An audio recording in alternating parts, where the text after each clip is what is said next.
জরুরি তলব করে এবার নিজের অফিসে ডেকে পাঠালো রায়, স্রোত এবং সার্থককে অনির্বাণের পক্ষের আইনজীবী। হ্যাঁ বন্ধুরা, ভিডিওতে লাইক দিয়ে দেখতে থাকুন। যে মুহূর্তে কিনা দুম করেই সার্থক এসে বলতে থাকে যে দিদিভাই, আমাদেরকে যত শীঘ্রই সম্ভব আমাদেরকে অনির্বাণ দাদাভাইয়ের আইনজীবীর অফিসে পৌঁছতে হবে, কারণ সে আমাদের জরুরি ভিত্তিতে আমাদেরকে ডেকেছে, আপনাকে, আমাকে এবং স্রোতকে। ঠিক সেই মুহূর্তে তারা ছুটে যাওয়া মাত্রই রায় বলতে থাকে যে আপনার কি মনে হয় বলুন তো, যে কোনোভাবে কোনো চান্সেস আছে অনির্বাণকে যে কোনো মূল্যে বেল করিয়ে বাইরে আনার?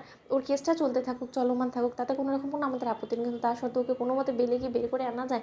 অন্যদিকে এই কথা বলা মাত্রই রায়কে শান্ত করে অনির্বাণের পক্ষের আইনজীবী বলতে থাকে যে দেখুন, আপনি এতটা উত্তেজিত হলে আপনার পক্ষে কোনো মতে এটা ভালো হবে না। তার থেকে বড় কথা, আমি আপনাকে একটা কথা বলার জন্য আসলে আমি এখানে আপনাকে জরুরি ভিত্তিতে ডেকে পাঠিয়েছি, কারণ আমি এই কথাটা চাইলে আপনার বাড়িতে গিয়েও বলতে পারতাম, কিন্তু আমার কোনো মতে সেফ বলে মনে হয়নি, তার জন্য আমি আসলে বলতে চাইনি। আর আপনার শাশুড়িমা এবং শ্বশুরমশাই ওরা দুজনই উত্তেজিত মানুষ, বিধায় আমার মনে হয় না যে তাদের সাথে কোনো মতে আমি কোঅপারেট করতে পারবো, তার জন্য আমি রীতিমতো আপনাদেরকে এখানে ডেকে পাঠিয়েছি।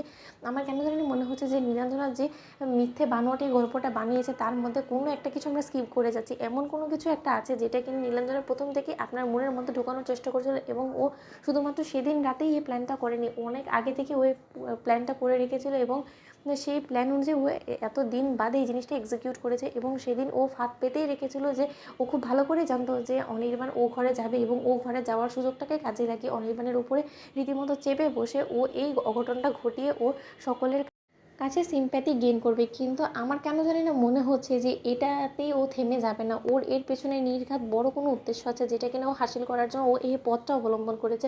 অন্যদিকে স্রোত বলতে থাকে যে মেজদি ভাইকে দিয়ে তো সব কিছু সম্ভব, কারণ ও যে নোংরা প্রজাতির মানুষ, ওর মতন কুৎসিত মন মানসিকতার মানুষ আমি আর দুটো দেখিনি এই পৃথিবীতে। অন্যদিকে এই কথা বলা মাত্রই রায়কে বলতে থাকে অনির্বাণের পক্ষের আইনজীবী যে রায়পুন, আপনি একটু মনে করে দেখুন তো, ওনার কি আপনার কাছ থেকে কিছু পাওনা বা কোনো কিছু আপনার কাছ থেকে কেড়ে নেওয়ার মতন আছে? ঠিক সেই মুহূর্তে রায় বলতে থাকে যে আমার কিছু মাথা কাজ করছে না, আমার কোনো মতে মনে হচ্ছে না যে অন্য কোনো কিছুর জন্য নীলু আমার এরকম একটা ক্ষতি করার চেষ্টা করবে। অন্যদিকে হঠাৎ করেই অনির্বাণের পক্ষের আইনজীবী বলতে থাকে যে নীলাঞ্জনা দেবী কিন্তু এমনি এমনি এত কাঠখড় পোড়ায়নি, কারণ এতে করে ও কী বা হাসিল করতে পারতো বলুন তো? ওর মূলত লক্ষ্যই ছিল আপনাদের এই বাড়িটা হাতিয়ে নেওয়ার, এবং সেই লক্ষ্যের দিকে উনি এগোতে গিয়ে উনি অনির্বাণ সেনকে জেলে ভরার চেষ্টা করেছে, কারণ উনি খুব ভালো করে জানে যে অনির্বাণ সেনের অবর্তমানে আপনার মতন মানুষকে ও দুর্বল করে তুলতে পারবে, এবং আপনার দুর্বলতার সুযোগটাকে কাজে লাগিয়ে ও আপনাকে দিয়ে সেই ডকুমেন্টে সিগনেচার করিয়ে নিয়ে অনির্বাণ সেনের এই গোটা প্রপার্টিটা আত্মসাৎ করে নেবে এবং নিজের নামে ট্রান্সফার করিয়ে নেবে, এবং সে যে প্ল্যানটাকে যে কোনো মূল্যে এক্সিকিউট করার জন্য আপনার কাছে একটা পেপার নিয়ে আসতে পারে, কিন্তু আপনি কোনো মতেই না পড়ে না জেনে বুঝে আপনি সেটাতে সিগনেচার করবেন না। যদি একবার আপনি সিগনেচার করে দিয়েছেন, তাহলে কিন্তু আপনি রীতিমতো আবারও নীলাঞ্জনার চক্রান্তে ফেসে যাবেন, এবং তার জন্য আপনাকে সজাগ করে দেওয়ার জন্য আমি